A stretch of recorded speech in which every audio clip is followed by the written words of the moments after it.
आकाशवाणी का ये ग्वालियर केंद्र है। अब प्रस्तुत है कार्यक्रम मन में है विश्वास।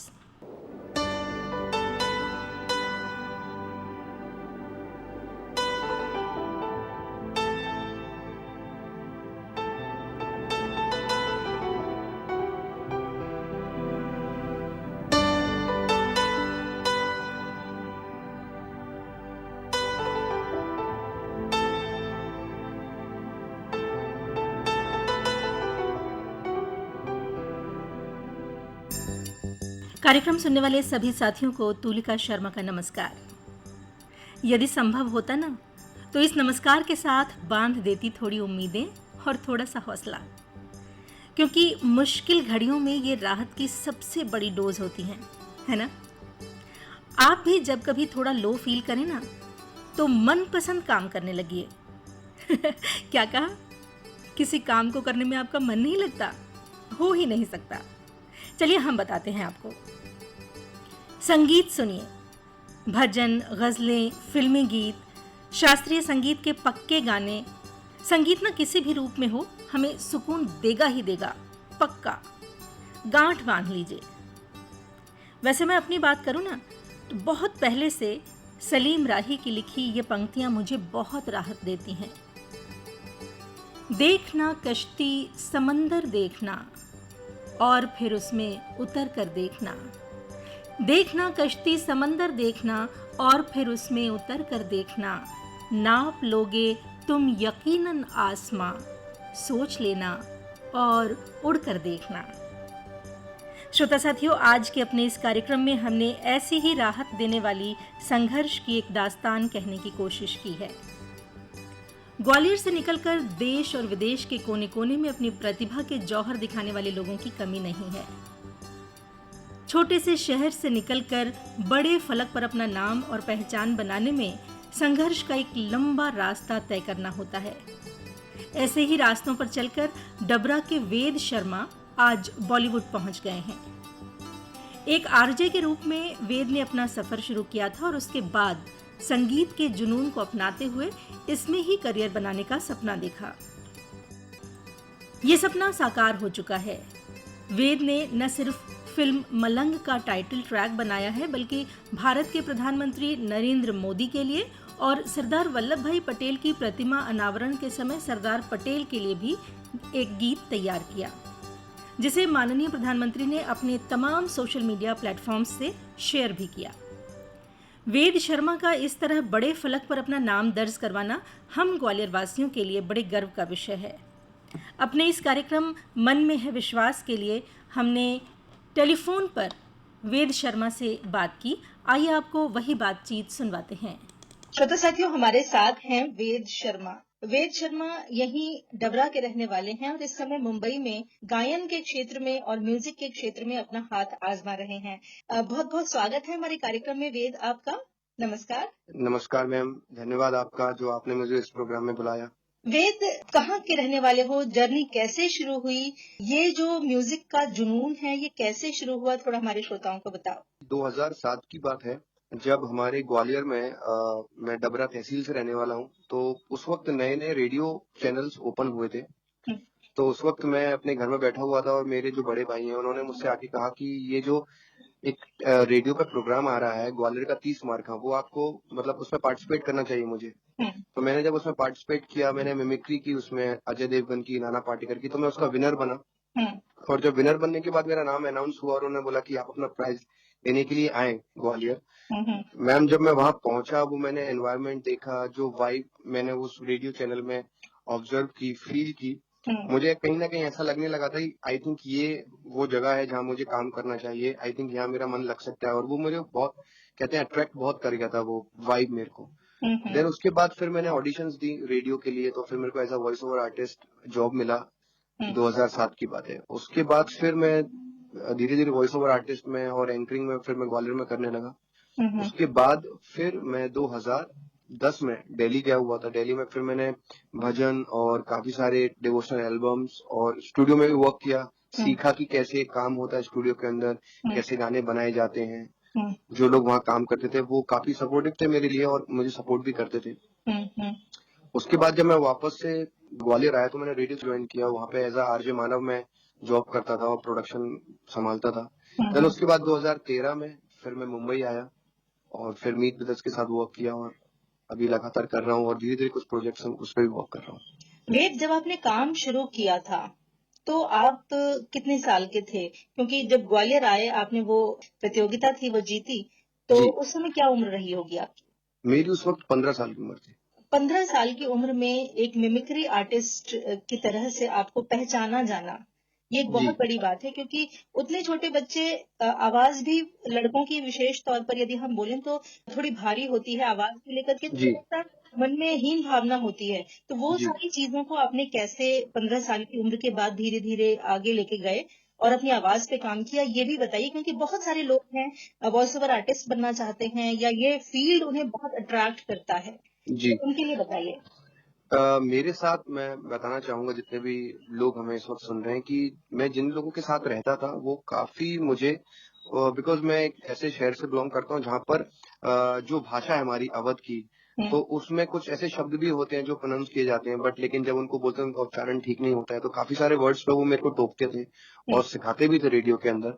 कुछ एक्सरसाइज़ थी जो कि मुझे बोला जाता था कि न्यूज़पेपर पढ़ना है आपको, धीरे पढ़ना है, ज़ोर से पढ़ना है और मन-मन में नहीं पढ़ना है, बोल के पढ़ना है। तो ये मैं प्रैक्टिस करता था रेडियो में जब मेरी जॉब लगी थी, क्योंकि उस वक़्त मेरी हिंदी का जो उच्चारण होता है उतना ठीक नहीं था और इंग्लिश का भी उच्चारण मेरा ठीक नहीं था। तो वो वहाँ मुझे लर्निंग सीखने को मिला उस रेडियो चैनल में और वहाँ के लोगों ने मुझे सिखाया और धीरे-धीरे फिर वो एनवायरनमेंट मुझे मिला, वो लोगों का बीच उठना-बैठना मुझे मिला, तो वो मेरी दिनचर्या में आ गया था वो वैसे बात करना, क्योंकि उन लोगों से बात करता था, वो मुझे गलत बात पे टोकते थे और आई थिंक मैंने उस चीज़ को पॉज़िटिव लिया और उन चीज़ों को ठीक किया, तो शायद आज उस उनके जो उन्होंने वो सिखाया आई थिंक उसका एक नतीजा है कि हिंदी में मैं ठीक बोल लेता हूँ अभी और उच्चारणों में काफ़ी फ़र्क आया है वहाँ बिल्कुल। रेडियो में जॉइन करने के बाद। जिस समय की बात आप बता रहे हैं, उस समय बहुत क्रेज था, माँ-बाप बहुत चाहते थे कि उनका बेटा इंजीनियर बने, डॉक्टर बने। जी। एकाएक बेटे ने ये फैसला लिया तो पेरेंट्स का कैसा रिएक्शन था?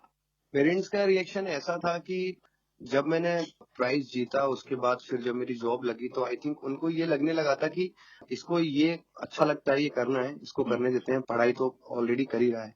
बट लेकिन वो मेरा जो कहते हैं कि एक लाइफ यू टर्न लेती है, झुकाव जो होता है, वो फिर वहाँ ज़्यादा हो गया, उस फील्ड में ज़्यादा हो गया। फिर मैं वो शोज़ रेडियो जॉकी फिर भी धीरे-धीरे मेरे शोज़ भी आने चालू हुए। तो वो सपोर्ट एक जो ट्रस्ट होता है वो थोड़ा-थोड़ा ग्राफ बढ़ता गया मेरी फैमिली का भी धीरे-धीरे और उनको भी लगा कि मैं जो कर रहा हूँ ठीक कर रहा हूँ और मेरा पापा जी ने भी पूछा था मुझसे कि जब मैं दिल्ली शिफ्ट हो रहा था कि इस लाइन में फ्यूचर है कि नहीं है, तो मैंने उनसे सिर्फ यही बात बोला था कि बिल्कुल फ्यूचर है। तो बस उसके बाद उन्होंने फिर मेरे से दूसरा सवाल नहीं किया और फिर मैं दिल्ली गया, फिर आया, देन मुंबई के आने के बाद भी और कहते हैं कि मुंबई आने के बाद भी आपके लिए फाइनेंशियल सपोर्ट के साथ एक मेंटली सपोर्ट होना भी बहुत ज़रूरी है। आपकी फैमिली का अगर आपके प्रति ये ऐसा व्यवहार है कि कोई दिक्कत नहीं है, सब काम हो जाएगा, आज गाना सेलेक्ट नहीं हुआ है तो कल हो जाएगा। तो एक मोटिवेशन मिलता है और आई थिंक वो आपको एक आप कह सकते हैं एक ऊर्जा देती है उस काम को और जल्दी करने की, तो वो मोटिवेशन बना रहता है। फैमिली का सपोर्ट लाइक होना बहुत ज़रूरी है और हमेशा से फैमिली मुझे बहुत सपोर्ट करते हैं। पढ़ाई प्रभावित नहीं हुई इन सब चीज़ों में? पढ़ाई प्रभावित हुई, मैं 12th के बाद फिर मैं कॉलेज भी जॉइन किया, बट मैंने फिर म्यूज़िक को लाइक ऐसे आप कह सकते हैं कि ऐसे अपना लिया कि मेरे पास और दूसरा कोई काम नहीं है लाइफ में करने के लिए। तो फिर म्यूज़िक से मैंने अपना ग्रेजुएशन पूरा किया और फिर म्यूज़िक में ही मेरे को इतनी अपॉर्च्युनिटीज़ मिलने लगी, लोगों की वजह से भी कि फिर मैं इस लाइन से कभी बाहर आ ही नहीं पाया। आरजेइंग से म्यूजिक की तरफ हम आते हैं बातचीत में, लेकिन उससे पहले आरजे मानव को लोग पहचान जाएं तो कोई ऐसी चीज हमारे सुनने वालों को बताइए, सुनाइए, कि वो पहचाने कि आरजे मानव कौन। मैं आपको बता सकता हूँ, जैसे मैं बोलता था वहाँ पर, आरजे वेद के साथ आप लोग सुन रहे हैं और मेरा मानव भी नाम था। कॉटन हैपनिंग मानव के साथ आप लोग सुन रहे हैं रेडियो चस्का और आज हम लोग बात करने वाले हैं बॉलीवुड की उन गॉसिप्स के बारे में जो कि आज के टाइम पे बहुत ज्यादा वायरल हो रही है। मैं आपको बताऊंगा कि ग्वालियर का 30 मार्का और बॉलीवुड का 30 मार्का कौन है, अक्षय कुमार या कौन और बताऊंगा थोड़ी देर बाद, लेकिन चिपके रहो रेडियो चस्का से। I will be back after short break, till then बिंदास बचाओ। तो मैं इस तरह से रेडियो पे बोलता था और गाने भी प्ले करता था और नाना पाटेकर की मिमिक्री में मैं आपको करके दिखाऊंगा जो मैं वहां करता था। जरूर बताइए। आप सुन रहे हैं आकाशवाणी, बहुत अच्छा है, ज्ञान की बातें करते हैं, अच्छा मैसेज देते हैं। मैं उन सभी लोगों को धन्यवाद कहना चाहूंगा जो आकाशवाणी में काम करते हैं। आप सभी को मेरा सादर प्रणाम। ऐसे नाना पाटेकर भी हैं, काफी सारे कलाकार मैं जिनकी पहले मिमिक्री करता था, बट म्यूजिक में आने के बाद फिर मैं म्यूजिक में ही हो गया, क्योंकि मैं वॉइस ओवर जब मैं ग्वालियर में रहता था तो मुझे 2 साल के बाद पता लग गया था कि मैं रेडियो के बाद अगर मेरे को लाइफ में कुछ करना है तो वो म्यूजिक है, और फिर 10-12 साल से फिर मैं म्यूजिक ही करते आ रहा हूँ। शुरुआत से लेकर के म्यूजिक यहाँ सीखना शुरू किया होगा और उसके बाद मलंग का टाइटल ट्रैक, ये जी बहुत लंबी जर्नी है, बहुत संघर्ष भी होगा। जी बीच में आपने भारत सरकार के लिए भी कुछ गीत गाए हैं, जी तो ये कैसे संभव हुआ, बहुत सारी चीजें एक साथ करना, और वो जो गीत आपने गाया है भारत सरकार के लिए, वो कैसे मिला? मैं अपना जितना भी वर्क करता हूँ तो मैं अपना ऑनलाइन जितना भी सोशल मीडिया वहाँ डालता हूँ, तो एक कॉल मुझे आया था। मेरे मुंबई में ही एक मित्र हैं, वो बेसिकली डायरेक्टर हैं जो कि वर्क करते हैं, शूट करते हैं और एडवर्टीजमेंट बनाते हैं। तो भारत सरकार का स्टैचू ऑफ लिबर्टी का जो स्टैचू बना हुआ है हमारे गुजरात में, तो उसका टाइटल ट्रैक उनको चाहिए था, और जिस दिन उसका इनॉग्रेशन था स्टैचू का, तो वो मोदी जी मतलब लॉन्च करने वाले थे। तो फिर उसके बाद जब मैंने वो गाना बनाया और जब वो गाना फिर गुजरात से पास होने के बाद मंत्रालय में जाके वहां पे जब वो पास हुआ, तो फिर उन्होंने मुझे वो परमिशन दी कि आप वो गाना बनाइए, और ये गाने में वो बात है जो कि सरदार वल्लभ भाई पटेल जी के चरित्र को बिल्कुल बिल्कुल दर्शाता है, ये म्यूजिक बिल्कुल दर्शाता है। तो फिर वो मैंने पहला काम किया उनके साथ, फिर मुझे फिर दूसरा गाना वहीं से आया, मतलब मंत्रालय से कि नया साल आने वाला है, उसके लिए कोई एक नया गाना बनवाते हैं। बट फिर उन्होंने कहा कि आप ही इसमें फीचर होइए, और फिर हमारे माननीय प्रधानमंत्री मोदी जी ने भी उसे अपने इंस्टाग्राम से शेयर किया था फिर। बहुत बढ़िया, इसके लिए हम आपको शुभकामनाएं देते हैं, और आप इसी तरह से मेहनत से काम करेंगे तो बहुत आगे जाएंगे, ये हमारी शुभकामनाएं हैं, हम सब सुनने वालों की शुभकामनाएं हैं। वेद, हम आपसे चाहेंगे कि जो गीत आपने सरदार वल्लभ भाई पटेल के लिए बनाया था, पहले तो ये बताएं कि उसका गीत संगीत सब आपका था? जी, म्यूजिक मेरा था, कॉम्पोजिशन मेरी थी, और उसे गाया था सुखविंदर सिंह जी ने। सुखविंदर सिंह जी की आवाज में हमने यूट्यूब पर सुन रखा है वो गीत, लेकिन जी। अभी हम वेद की आवाज में सुनना चाहेंगे। सबसे ऊंचा सबसे शानदार लोह पुरुष है हमारा सरदार। तो बेसिकली ये इसका हुक लाइन था, जो कि टैग लाइन में हम लोगों ने यूज किया हुआ था। और मूर्ति भी सबसे ऊंची है दुनिया की, इसलिए ये बहुत क्लिक हुई थी बात। जी, और मैं अब गर्व मानता हूँ कि ऐसी शख्सियत जिन्होंने हमारे देश को भी जोड़ने का काम किया, उनके लिए अगर मेरे को गाना बनाने का मौका मिला है, तो ये मेरे लिए भी सौभाग्य की बात है और रहेगा। भारत की शान था वो, सदा अमर रहेगा।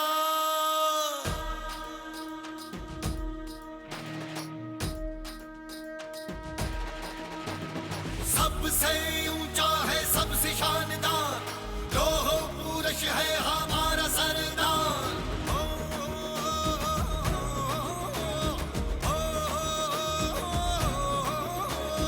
फौलादी जिगरा मजबूत था वो, इस धरती माँ का सपूत था वो, किसानों का अपना सरदार था वो, हुकूमत पर तेज असरदार था वो, देश को जोड़ा शिल्पकार था वो, सोमनाथ का जीर्णोद्वार था वो, ऋण आज उसका चुका रहे हैं हम, उसे अंबर से ऊंचा, अंबर से ऊंचा, अंबर से ऊंचा, अंबर से ऊंचा उठा रहे हैं।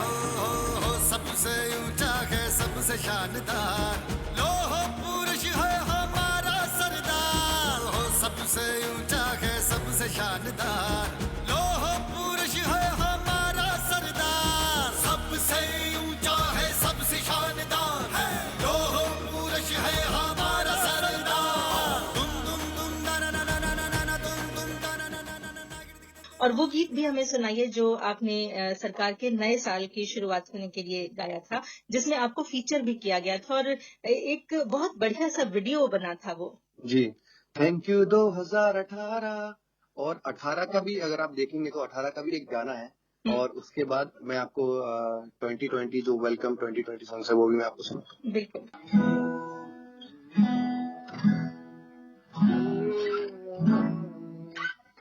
जोश के साथ देखो आ रहा है भी,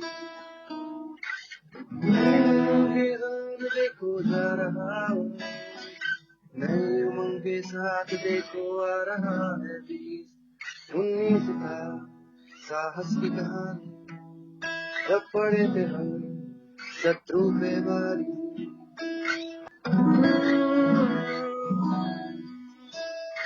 नए जोश के साथ देखो जा रहा हूँ, नए उमंग के साथ देखो आ रहा है बीस। आ रहा है बीस, देखो आ रहा है बीस। आ रहा है बीस, देखो आ रहा है बीस।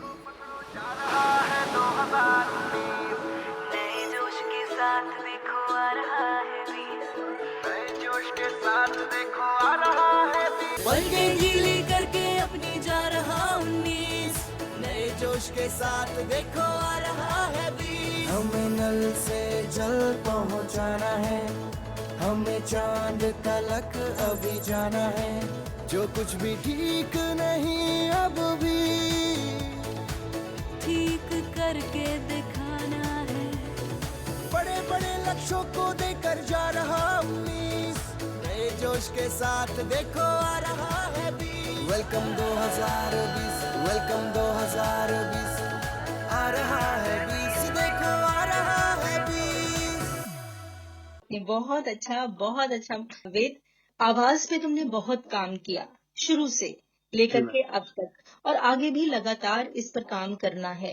जी किस तरह से फिल्मों में ब्रेक मिला, ये भी हमारे श्रोता जानना चाहते हैं, क्योंकि मलंग का टाइटल ट्रैक जो जैसे ही रिलीज हुआ, झंडे गाड़ दिए कहें, यदि तो गलत नहीं होगा, बहुत सारे उसको यूट्यूब हिट्स मिले।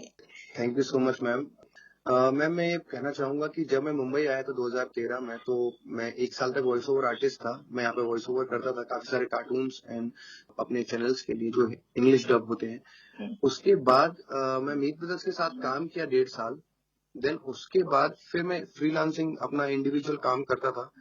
And one of my good friend Ash King, जिन्होंने वो गाना गाया दिल का ये क्या राज है जाने क्या कर गई, तो उनको मैंने गाना सुनाया हुआ था अपना मलंग, जो कि मैंने 2015 में कंपोज किया हुआ था।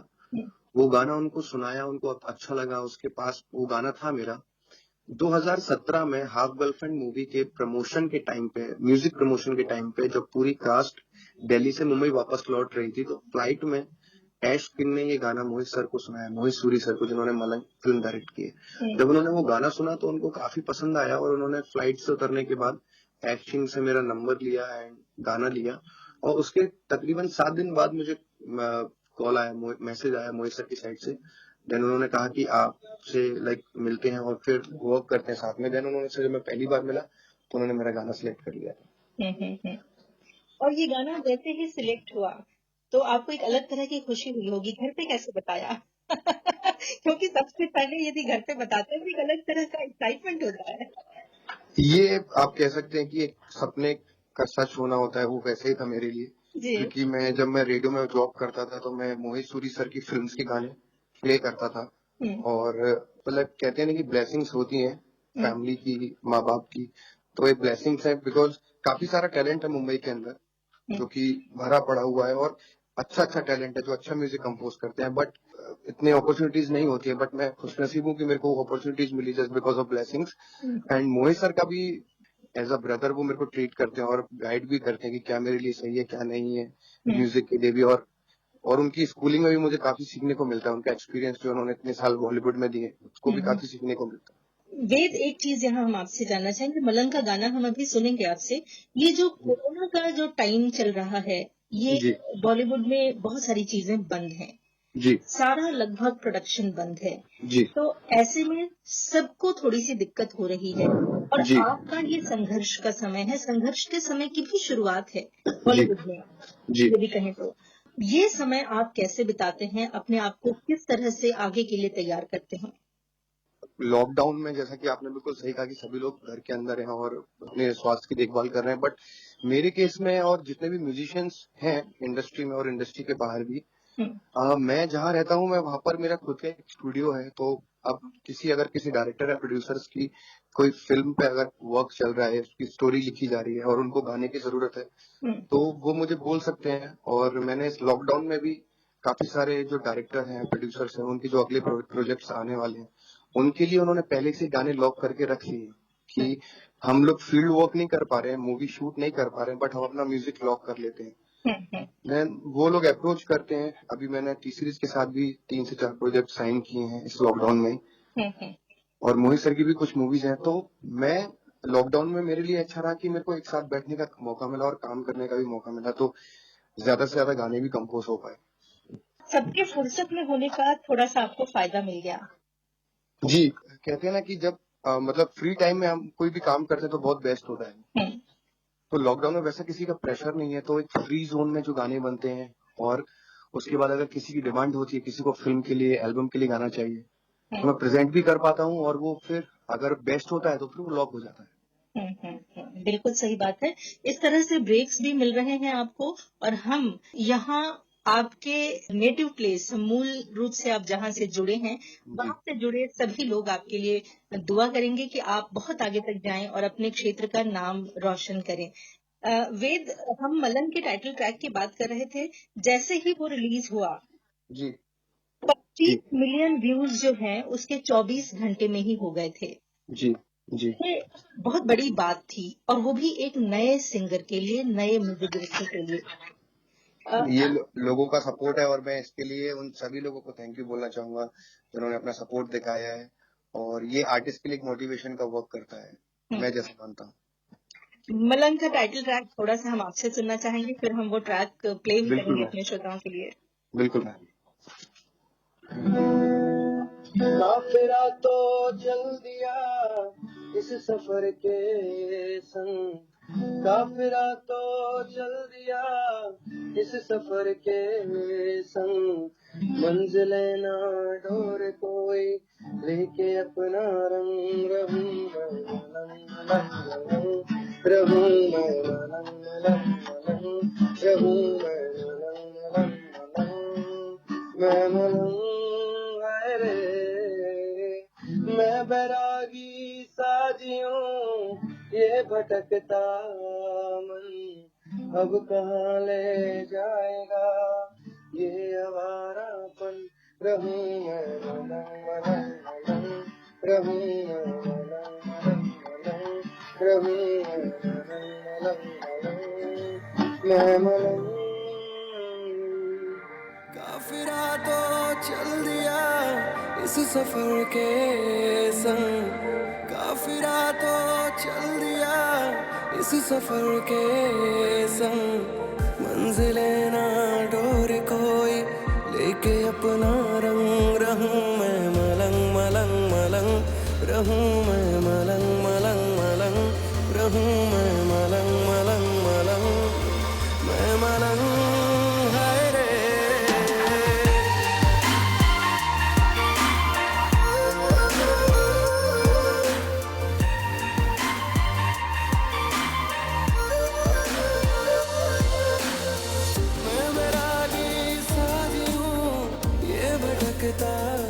मन मैं बैरागी साजी हूँ ये भटकता मन, अब कहाँ ले जाएगा ये आवारापन, रहूं मैं मलंग मलंग मलंग रहूं मैं मलंग मलंग मलंग रहूं मैं मलंग मलंग मलंग मैं मलंग है रे।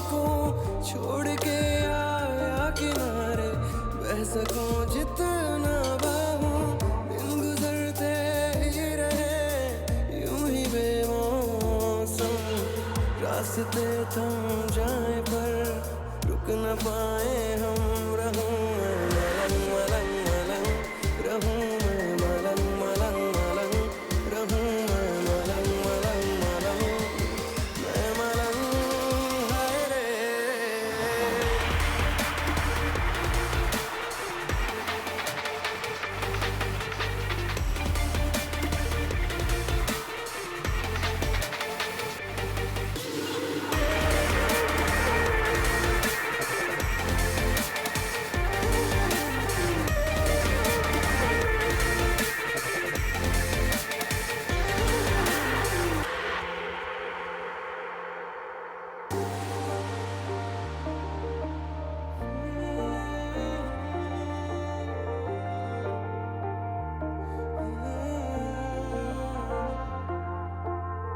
रूबरू खुद से हुआ हूँ, मुझ में मुझको तू मिला।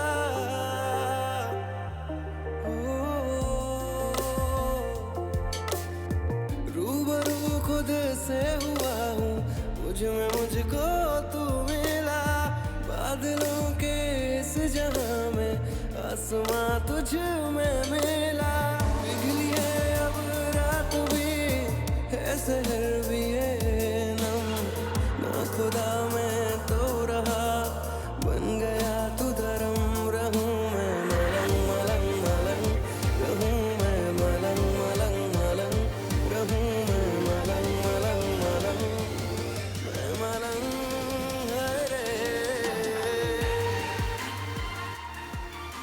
वेद, बहुत खूब आवाज में असर पैदा हो आपकी, ये हमारी दुआ है।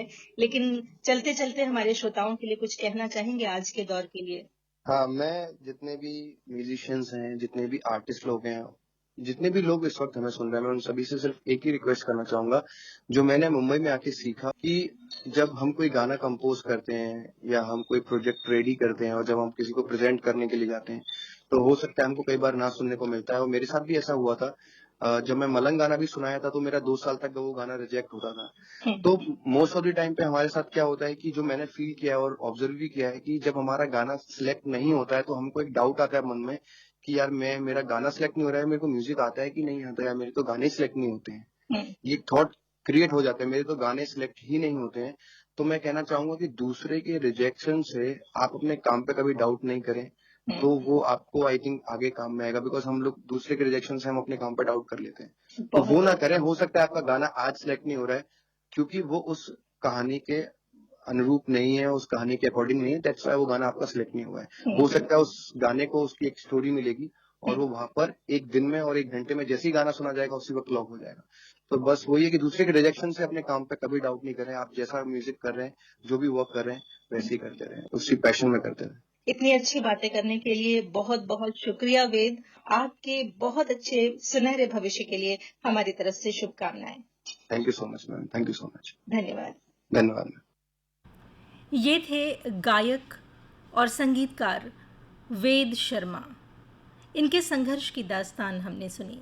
श्रोता साथियों, हम सब की संघर्ष की छोटी बड़ी गाथाएं होती ही हैं।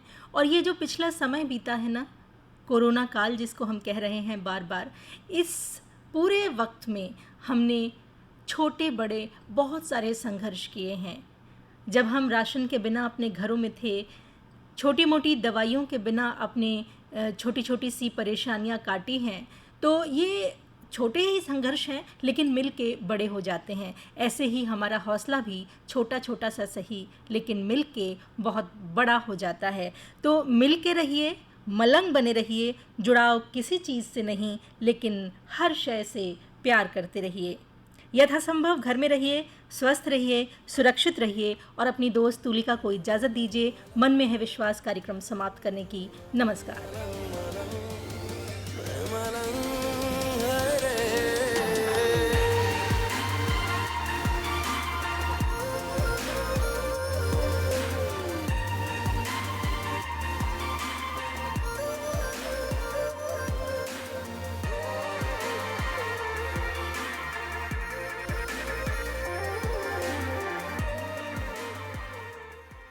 अभी आप सुन रहे थे कार्यक्रम मन में है विश्वास।